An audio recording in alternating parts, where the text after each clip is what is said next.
In the last video, I showed you how to knit the purl brioche stitch in the flat, and the subscriber asked me if I can show you how to knit it in the round because she wants to do arm warmers.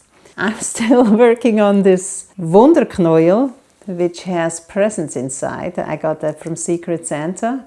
Combine it with this alpaca, also single-ply. The same yarn that I used for knitting the purl brioche stitch in the flat, which I frogged and started a new project. This one. Doesn't that look much more interesting?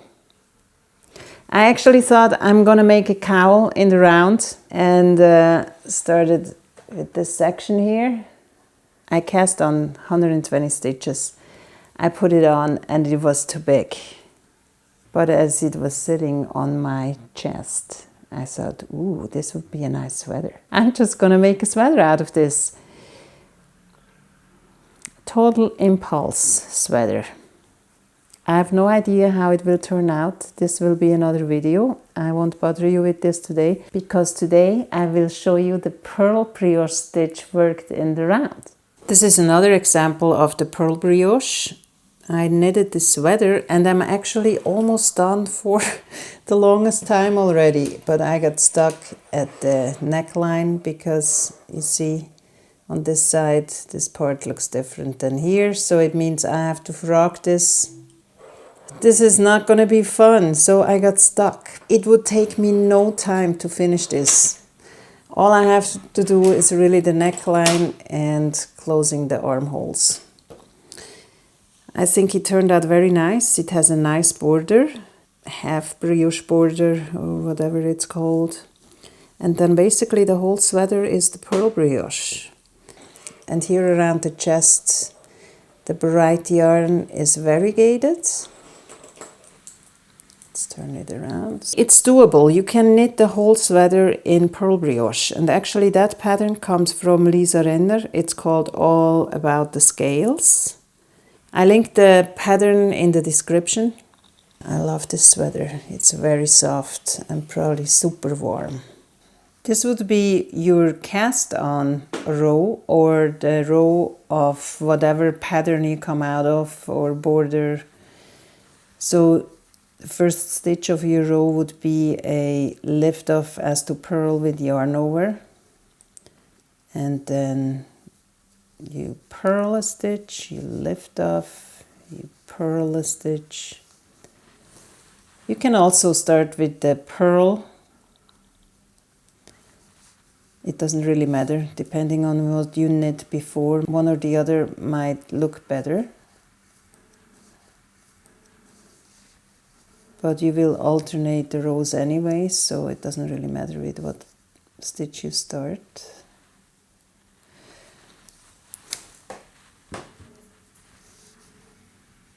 So you just do the whole row, lift off as to purl and purl.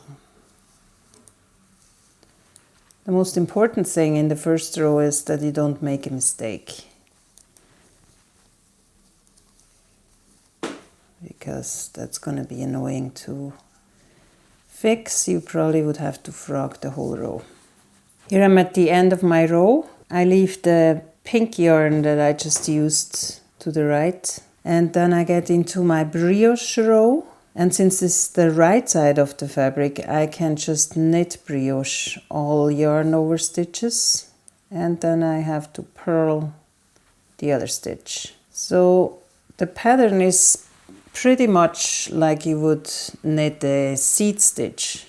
It's a lot of purling. You always knit the yarn overs and purl the other stitch. The easiest way to remember this is, right now we're making those little dots with the pink yarn. See here they're forming already. If I purl this stitch, it will give me that top purl that you see in each of those dots. And it will pull up the legs from underneath into the yarn over. And that gives that little triangle shape. You can remember that you have to knit brioche the next stitch with the yarn over, because you want that green color to go up, and that's the only way to do it if you knit the stitch with the same color. Make sense? There is a lot of purling in the pearl brioche pattern, so it should actually be called pearl brioche, not pearl brioche. Alright, then you just knit brioche and purl and knit brioche and purl all the way to the end of your row. I finished my row. Now you can see all the pink triangles that the pearl brioche stitch creates. I just knitted with my originally green yarn, which turned into grayish and now ended in orange. I'm sorry about that. I hope it's not too confusing, but this was the green one. Now I take my pink yarn and do the next row. If you look at the pattern, this pink yarn would be the yarn over of this next stitch to create that triangle. But we don't do the yarn over again here, otherwise we're knitting lines and not this checkerboard type look. So the first stitch will be a purl stitch. Remember the first row we did a lift off with yarn over for the first stitch, and now the third row we do a purl for the first stitch, and then the lift off as to purl with yarn over, and then purl and lift off, purl. You always do the lift off with yarn over on top of the purl ridge, and the other one you purl. It's really like a seed stitch. If you see just knitted stitches, you gotta purl. And if you see a purl stitch, you gotta lift off.